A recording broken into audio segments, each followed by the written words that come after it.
पिछले भाग में आप सबों से चर्चा हुई थी कि वैष्णव पंथ को ही भक्त को अपनाना चाहिए, क्योंकि जीवन का लक्ष्य परमात्मा को ही प्राप्त करना है। बाकी जितने देवता हैं सब जो है सो माध्यम है, वो माध्यम को पकड़ करके परमात्मा के स्तर तक पहुंचा जाता है, परमात्मा की भक्ति और ध्यान को प्राप्त किया जाता है।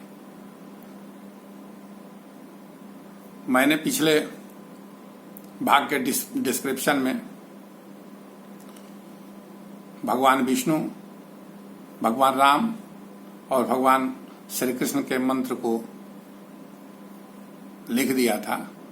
उसमें से किसी एक ही मंत्र का एक ही को इष्ट, एक ही को आराध्य बनाना है और जप करना है, ध्यान करना है, उनको उपलब्धि करनी है और शुरू से अंत तक केवल उन्हीं का जप करना है, उन्हीं के मंत्र का जप करना है, उन्हीं का ध्यान करना है, उन्हीं की उपलब्धि करनी है।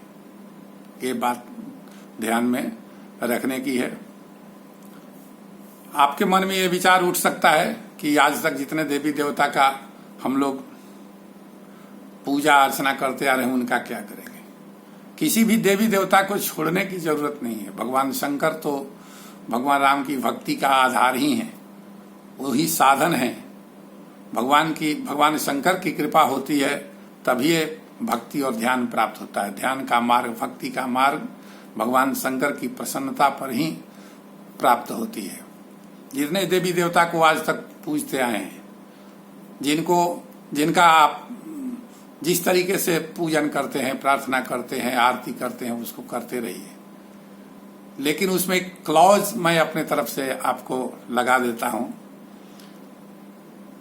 कि भगवान से जब आप कोई प्रार्थना कीजिए, उनकी पूजा आराधना कीजिए, तो सांसारिक आदमी हर बार कुछ न कुछ मन में भाव रखता है कि हमको पुत्र चाहिए, नौकरी चाहिए, समृद्धि चाहिए, परिवार अच्छा चाहिए, शादी बेटी की अच्छी हो जाए। नाना प्रकार की कामनाओं को लेकर हम लोग देवी देवताओं का पूजन करते हैं। लेकिन पूजन करिए और मांगने की भी आदत आदमी को रखनी चाहिए, क्योंकि जब परमात्मा की उपलब्धि होती है तो प्रभु प्रेरित करते हैं कि भक्त को कि कुछ मांगो। जब आदत सही चीज मांगने की नहीं रहेगी तो भगवान जो है सो फिर कोई सांसारिक वस्तुओं को ही मांगने के लिए प्रेरित कर देंगे और फिर ठगा जाइएगा। आगे के अंक में जब चर्चा होगी तो मैं बहुत से रामचरितमानस या दूसरे जगहों से जो शास्त्र में बातें हैं मैं बताऊंगा आपको कि कैसे लोग ठगे गए। तो मेरा कहना यह है कि जितने देवी देवता हैं, जहां भी आप सिर झुकाते हैं, उनसे ये प्रार्थना कीजिए कि हे प्रभु, मेरे इष्ट, मेरे आराध्य परमात्मा प्रभु श्री राम या प्रभु श्री कृष्ण या प्रभु विष्णु की अविरल भक्ति और उनका दिव्य ध्यान पथ हमें प्रदान कीजिए। इसके अतिरिक्त उनसे कुछ मत मांगिए। जिस देवता को आप नमन कर रहे हैं वो सर्वज्ञ हैं, वो जानते हैं आपकी कठिनाई को, आपके दुख को। अगर वो नहीं जानते हैं तो किस बात के देवता है? वो सब जानते हैं। आपकी मनोकामना स्वतः पूर्ण होगी। उसी स्थिति में जब पहुंच जाइए, जब परमात्मा, जब आपके देवी देवता जो जिनकी पूजा करते हैं, आराधना करते हैं, अगर सुन लेंगे, सुनने की स्थिति में आ जाएंगे, तो आपके मनोभाव को समझते हैं, उसके अनुसार निश्चित रूप से फल देंगे। आप भूल करके भी सांसारिक वस्तुओं को मांगने का अभ्यास कभी मत कीजिए, न मांगिए। जब मांगिए परमात्मा की भक्ति, अविरल भक्ति और दिव्य ध्यान पथ को ही मांगिए। इससे आपका काम बनेगा। बाद में आपको ये जप की विधि, जप का मंत्र मैंने आपको जो बताया है उसका जप करिए और जप जागृत हो जाएगा। ये जप आपको बाद में ध्यान में परिवर्तित हो जाएगा। इससे कुंडलिनी जागृत हो जाएगी, उससे दिव्य ध्यान शुरू हो जाएगा और ध्यान शुरू होते होते ये आत्मज्ञान तक जाइएगा। आत्मज्ञान से आप जो गुरु मंडल है, जो सहस्त्रार है, जिसको अक्षर मंडल भी कहा जाता है, वहां पर समाधि लगती है, सबीज और निर्बीज समाधि। उस समाधि में पहुंचने के लिए आपको आराध्य की जरूरत पड़ेगी। परमात्मा की जरूरत पड़ेगी, उनके मदद की जरूरत पड़ेगी, उनकी कृपा की जरूरत पड़ेगी। आप मंत्र जब जपने लगे तब मंत्र जप करने की 4 विधियां हैं। पहली विधि है बैखरी अवस्था। जैसे जो नर्सरी से लेकर के मिडिल क्लास तक पढ़ने वाले विद्यार्थी होते हैं, या यूं कहिए कि हाई स्कूल तक के जो विद्यार्थी होते हैं, वो बोल बोल करके पढ़ते हैं, याद करते हैं बोल बोल करके।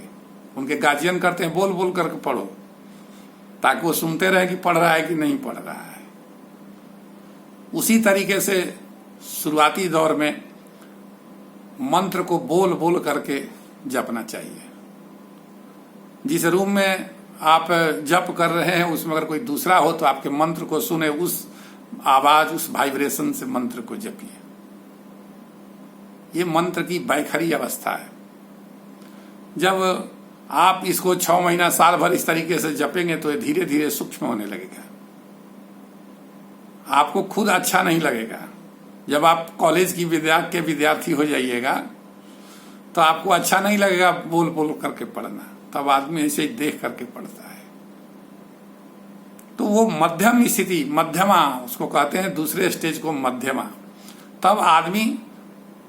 तब साधक जो मंत्र का उच्चारण करता है वो इस तरीके से कंठ से केवल उच्चारण करता है, उतनी ही आवाज उसमें होती है जितना से कि वह साधक केवल सुन सके। उसके अगल बगल में भी कोई अगर बैठा हुआ है तो ये न सुन सके कि आप किस मंत्र का जप कर रहे हैं। ये मंत्र की जप की दूसरी अवस्था है जिसको मध्यमा कहा जाता है। एक होता है तीसरी अवस्था। तीसरी अवस्था में उसको कहते हैं पश्यंती, जहां मंत्र जो है सो एकदम साधक के सामने खड़ा हो जाता है। वहीं पर जाकर के जो इष्ट हैं वो सर्वत्र दिखाई देने लगते हैं। उस स्थिति में जाने पर इष्ट जिसकी भी आराधना करें, राम की करें या कृष्ण की करें या विष्णु की करें या शिव की करें या दुर्गा की करें, किसी का कीजिएगा तो वो विशाल स्वरूप आपको दिखाई देगा। आप इमेजिन कीजिए, आप कल्पना कीजिए कि भगवान शंकर का जप कर रहे हैं और जब जागृत हो गया, जब तक जागृत नहीं होता है तब तक तो संसार में आप किसी का जपते रहिए, कोई फर्क नहीं पड़ता है। लेकिन जब पश्यंती के स्टेज में पहुंच गए और जिस इष्ट का मंत्र जप रहे हैं, अगर उनका विकराल रूप दिखा, भगवान शंकर का अगर जप कर रहे हैं, अगर शंकर जी विकराल रूप में दिखेंगे तो सर्प भी विकराल रूप में दिखेगा। साधक डर जाता है और डर करके साधना ही छोड़ देता है। अगर आप दुर्गा जी को इष्ट बना करके अगर उनका मंत्र जपते हैं तो दुर्गा जी तो विराट रूप में दिखेंगे, लेकिन बाघ भी विराट रूप में दिखाई देगा। इसलिए साधक डर जाता है, वहां फिर साधना छोड़ देता है। इसलिए जो लोग देवी के भक्त होते हैं वो नहीं छोड़ पाते, तो उनको ये बताया जाता है कि वर मुद्रा जो एक भगवती का रूप है, जो कमल पर विराजमान होती हैं, जो आशीर्वाद देती हैं, उनका ध्यान करने के लिए, उनका जप करने के लिए। भगवान शंकर का ऐसा कोई स्वरूप नहीं है जो उनका योगी जटिल अकाम मन वाला जो है सो स्वरूप न हो। भगवान का नाम जप करिए, भगवान शंकर का नाम जप करिए, जो पूजा पद्धति है सब अपनाइए, पूरा सेवा भगवान की कीजिए, लेकिन भगवान राम की, भगवान कृष्ण की, विष्णु की भक्ति मांगिए उनसे, और उनसे आशीर्वाद मांगिए, दिव्य ध्यान मांगिए। ये मांग करके आगे बढ़ना है। तो पश्यंती में जाकर के अगर आपका इष्ट अगर सात्विक इष्ट नहीं होगा तो बहुत कठिनाई होगी। अगर उतना दृढ़ है तब आप दृढ़ हैं तो कोई दिक्कत नहीं है, आप तब किसी का जप कर सकते हैं। लेकिन अधिकांश साधक डर जाते हैं, इसलिए जो गुरु होता है वो शुरू में ही बता देता है कि वैष्णव पंथ जो है सो अपनाना है। उसमें भगवान राम या कृष्ण या विष्णु का भी जो क्षीर सागर में जो सर्प के बीच में बैठे हुए उसका जप नहीं करना, उसका ध्यान नहीं करना है, भूल के भी नहीं करिएगा। मैं आपको बता दूं, भगवान श्री कृष्ण गीता में जब अपना विश्व रूप दिखाए अर्जुन को, अर्जुन भगवान का सखा है, उसकी श्रेणी समझ लीजिए कितना ऊंचा है। भगवान का सखा ऐसे कोई नहीं बन सकता। इतने उच्च श्रेणी के मित्र जब भगवान थे, भगवान अर्जुन, और भगवान ने अपना विश्व रूप दिखाया तो अर्जुन डर गए और प्रार्थना किए कि प्रभु अपना इस रूप को आप समेट लीजिए, आपके इस स्वरूप को हम नहीं देखना चाहते, हमको डर लग रहा है। भगवान ने उस शरीर को फिर समेटा और उन्होंने आराधना की कि आप जो है सो सुदर्शन चक्रधारी जो आपका रूप है वो हमको रूप दिखाइए। तो अर्जुन जैसा साधक, अर्जुन जैसा मित्र, अर्जुन जैसा दोस्त जब भगवान के उस विकराल स्वरूप को देख करके डर जा सकता है, तो हमारे और आपके जैसे जो साधक लोग हैं वो किस स्थिति में रहेंगे, आप इसका अनुमान लगा सकते हैं। इसलिए मित्रों, मैंने शुरू में भी आपको पहले भाग में कहा था कि वैष्णव पद्धति को ही अपनाना चाहिए। बस एक चौथा स्टेज है, उसके बाद पश्यंती के बाद चौथा स्टेज है पराभक्ति। पर जप का एक वो स्टेज है, पश्यंती के बाद परा। वो जप नहीं, एक प्रकार की भक्ति है। वो जब गुरुमंडल में, जब भंवर गुफा में, एक ही नाम है, अक्षर मंडल भी उसको कहते हैं, सहस्रार भी कहते हैं, जिसमें जाकर सभी समाधि पहले लगती है, बाद में निर्बीज समाधि लगती है। वहां तक प्रकृति में ही साधक है, उसको अभी भगवत प्राप्ति नहीं हुई है। भगवत प्राप्ति के लिए अगला कोर्स में उसको जाना पड़ेगा। वहां से पराभक्ति शुरू होती है। जिसके किसी के यहां मिलने के लिए जाते हैं तो आप तभी मिल सकते हैं जब वो अनुमति दे। चाहे किसी सरकारी कार्यालय में चले जाइए या किसी प्राइवेट घर में चले जाइए, आप जाते हैं तो अनुमति दे कि मैं आना चाहता हूं भाई, तो कहता कि ठीक है आ जाइए। अगर रुकवा दे कि नहीं आइए तो आप नहीं जा पाइएगा। तो जो भंवर गुफा है, जो सहस्रार है, जो गुरुमंडल है, जो अक्षर मंडल है, वहां तक प्रकृति है। वहां तक जब साधक पहुंच गया तो जैसे पासपोर्ट मिलता है ना भ्रमण करने के लिए, विदेश जाने के लिए, पासपोर्ट मिल जाने मात्र से आप किसी देश में नहीं जा सकते हैं। फिर आपको उस देश के लिए जहां जाना है वहां अप्लाई करना पड़ता है, वहां से वीजा मिलता है, परमिशन दिया जाता है कितना दिन के लिए यहाँ आप आ सकते हैं। जब वो वीजा मिलता है तब वहां जाने के लिए अधिकृत आप होते हैं। उसी तरीके से जब आप भंवर गुफा में पहुंच गए, सहस्रार में पहुंच गए, जब आपने साधना कर ली, समाधि की, समाधि अंतिम नहीं है।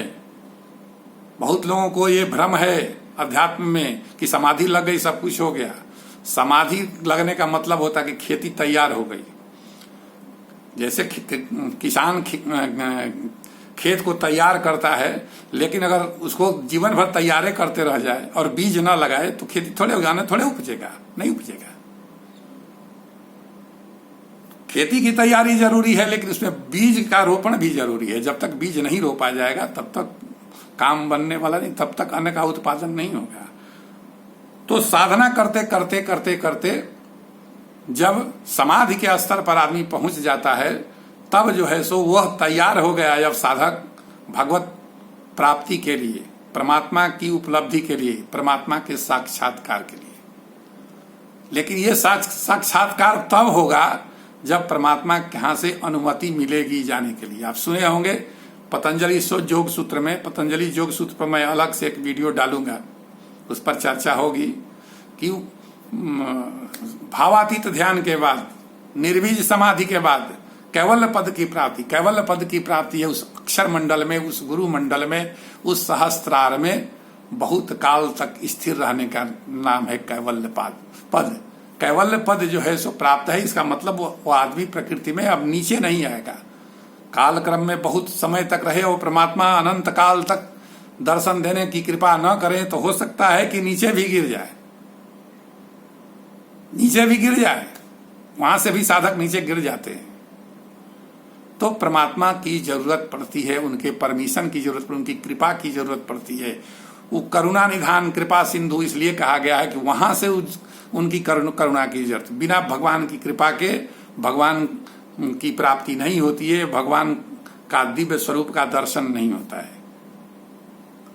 भगवान दिव्य स्वरूप में है, सगुण भी है और निर्गुण भी है। आगे चर्चा होगी इस पर, वीडियो मैं डालूंगा कि भगवान सगुण है कि निर्गुण है। जितने मतांतर है सबके साथ एक दिन मैं वीडियो डालूंगा आपको। लेकिन परमात्मा का साक्षात्कार होगा परमात्मा की कृपा से, उसके लिए ही पराभक्ति की जरूरत पड़ती है। पराभक्ति की जरूरत पड़ती है। वो जो जप की चौथी विधि है, परा का मतलब होता है, परा जो कैटेगरी है, वो जो मंत्र होता है वो श्वास में प्रविष्ट कर जाता है। हम लोग जो श्वास लेते हैं ना, उस श्वास में यह मंत्र प्रविष्ट कर जाता है।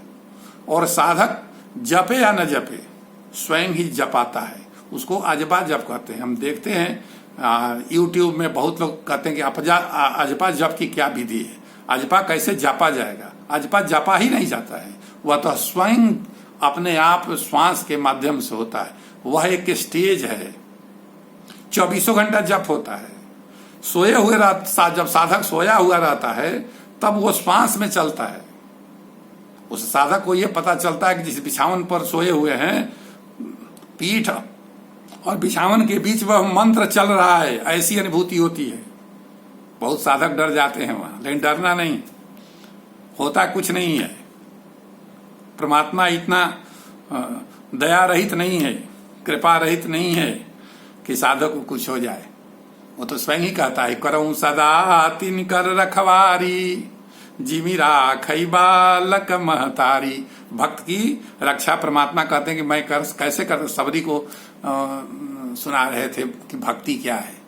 उसमें भगवान ने कहा, करऊं सदा तिन कर रखवारी, जिमी राखई बालक महतारी। भगवान संरक्षण देते हैं उसको। योगक्षेम सुनते होंगे, लोग कहते हैं कि भगवान ही योगक्षेम करती है, यही योगक्षेम है, परमात्मा उसकी रक्षा करती। आपको दृढ़ रहना है, आपको निडर रहना है। आपको यह सोचना है कि अगर ये जीवन अगर चला भी गया, अगर अनंत जीवन हम लोग जिए, लाखों बार इस संसार में 84 लाख जोनी में आए, जन्म लिए, मरे, गए, यहाँ खाए पिए चले गए, ये एक जन्म परमात्मा के नाम पर भी चला जाएगा तो क्या फर्क पड़ता है। इसलिए निडर होकर के साधना करनी, होता कुछ नहीं है। बहुत लोग डरवाएंगे कि कुंडलिनी जागृत होगा तो पता नहीं क्या हो जाएगा आपके शरीर में, बहुत कुछ हो सकता है, आप पागल भी हो सकते हैं, आपकी मृत्यु भी हो सकती है। अगर पागल भी हो गए तो क्या फर्क पड़ता है, मृत्यु भी हो गई तो क्या, मृत्यु तो आनी है, आज नहीं कल, वो तो समय फिक्स है। लेकिन ऐसा कुछ होता नहीं है। मैं विस्तार से इसकी चर्चा आगे करूंगा। आज तो मैं इसी पर अभी आपको बता रहा था कि आपको करना क्या है। मैं आपकी प्रारंभिक अवस्था में ही आपको प्रशिक्षित कर देना चाहता हूं कि आगे आपको क्या क्या हो सकता है, उसके लिए अभी से ही तैयारी करनी है। इसलिए मंत्र की 4 स्टेजेज है, वो बैखरी, मध्यमा, पश्चंती और परा। जब श्वास में प्रविष्ट कर जाता है मंत्र, इसलिए छोटा मंत्र आदमी रखता है। आपको ये लगता होगा कि श्वास में जब मंत्र जाता है तो कैसे जपा जाता है। जो श्वास की नली है ना, उसमें चक्राकार मंत्र घूमता है, चक्राकार मंत्र घूमता। आपको, अगर मैं फिजिक्स का भी विद्यार्थी हूं, मैं साइंस में फिजिक्स का विद्यार्थी था, जब कोई चीज चक्राकार घूमती है ना तो ऊर्जा जो है सो बाहर की तरफ फेंकती है। उसी तरीके से जैसे जैसे आपके श्वास नली में मंत्र चक्राकार अवस्था में घूमने लगेगा, गोलाकार अवस्था में घूमने लगेगा, तो दिव्य शक्तियां शरीर में ही उत्पन्न होने लगती हैं। वो दिव्य शक्तियां ओंकार का सृजन कर देती है। ओम की ध्वनि का, स्थूल ओम की ध्वनि का सृजन, ओम ओम ओम ओम ओम का ऐसे ही उच्चारण होता है। बस उसको सुनना है। अब ध्यान क्या लगाना, ध्यान वहीं से शुरू हो जाएगा। वहां से ध्यान शुरू होगा। उसके पहले ध्यान होता नहीं है, किया जाता है। उसके पहले ध्यान किया जाता है, होता नहीं है। ध्यान होता है ओंकार के सृजन से। जब ओम ओम ओम ओम का जप ध्वनि होने लगेगी, बस उसी पर ध्यान देना है, वो हो गया। अब ध्यान लग गया। ध्यान लगाना नहीं है, ध्यान हो रहा है। जितना देर बैठिएगा उतना देर आप, उतनी देर तक आप सुनिए, केवल उसको सुनते जाइए। वह ओम ओम की ध्वनि कब राम राम में बदल जाएगी, कब वह ध्वनि धुन में बदल जाएगी, आपको पता नहीं चलेगा। कब वह कुंडलिनी को जागृत करेगी, वह कुंडलिनी कैसे आपको दिव्य बनाएगी, वो सब पर चर्चा मैं बाद में करूंगा। आज मैंने आपको ये स्टेजेज बता दिया, चारों स्टेज कि मंत्र जाप का क्या है, 4 स्टेज है, इसकी क्या महत्ता है, आगे उसकी क्या जरूरत होगी। और मैं फिर आपको कहता हूं कि हिंदू धर्म की मान्यता के अनुसार, अध्यात्म की मान्यता के अनुसार और मेरे अपने अनुभव के अनुसार आपको अध्यात्म में प्रत्येक दिन पंच देवता का नमन करना चाहिए। एक भगवान विष्णु के किसी स्वरूप का जिसकी आराधना करते हैं, दूसरे भगवान शिव का, उनको नमन करिए, उनको प्रार्थना करिए, उनको अभिषेक करिए और हर प्रकार से उनको प्रसन्न करके भगवान राम की भक्ति, भगवान विष्णु की भक्ति, भगवान कृष्ण की भक्ति और दिव्य ध्यान को मांगिए उनसे। बड़े जल्दी प्रसन्न होते हैं वो।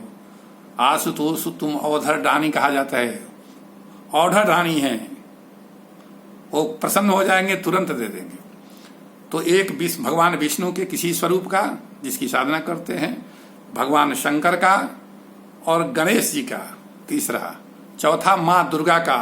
अनंत कोटि ब्रह्मांड में परमात्मा के हृदय में अंतरंगा शक्ति के रूप में सदैव विराजमान रहती हैं और बहिरंगा शक्ति के रूप में संपूर्ण जगत में व्याप्त कर इसको चलाती हैं। इसलिए उनको रोज नमन करना चाहिए, रोज उनकी प्रार्थना करनी चाहिए, पूजा करनी चाहिए। और पांचवा एक है भगवान सूरज, जो दिखने वाले देवता हैं, जो रोज 12 घंटे हम लोगों को दर्शन देते हैं। उनकी बड़ी कृपा है, उनकी कृपा से ये जीवन चलता है, उनकी कृपा से ये प्राणवायु मिली है, उनकी कृपा से ये शरीर चलता है, उनकी कृपा से इस शरीर से भगवान की भक्ति होती है, दिव्य ध्यान प्राप्त होता है और उन्हीं की कृपा से भगवत प्राप्ति भी होती है, भगवान का दर्शन होता है। बोलिए श्री राम जय राम जय जय राम, श्री राम जय राम जय जय राम। राम राम रटते रहो जब लगी घट में प्राण, कबहू तो दीन दयाल के भनक लगेगी कान। बोलो जय सिया राम जय जय सिया राम, जय सिया राम जय जय सिया राम। और अंत में इस अनंत कोटि ब्रह्मांड के समस्त जीवों के हृदय में विराजमान करुणा निधान प्रभु श्री राम को नमस्कार करते हुए अपनी वाणी को विश्राम देता हूँ। धन्यवाद।